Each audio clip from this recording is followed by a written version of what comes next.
little bit for me, please? I could, yes, sir. Thank you.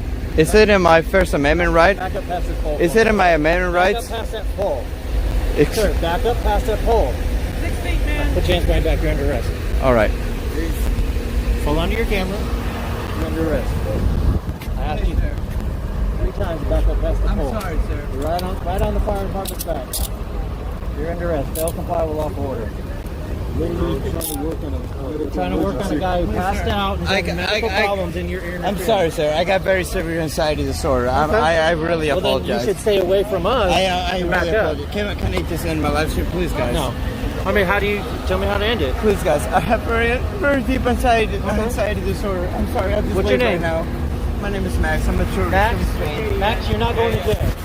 I apologize. Listen to me. Right Listen now. to me. Please, I am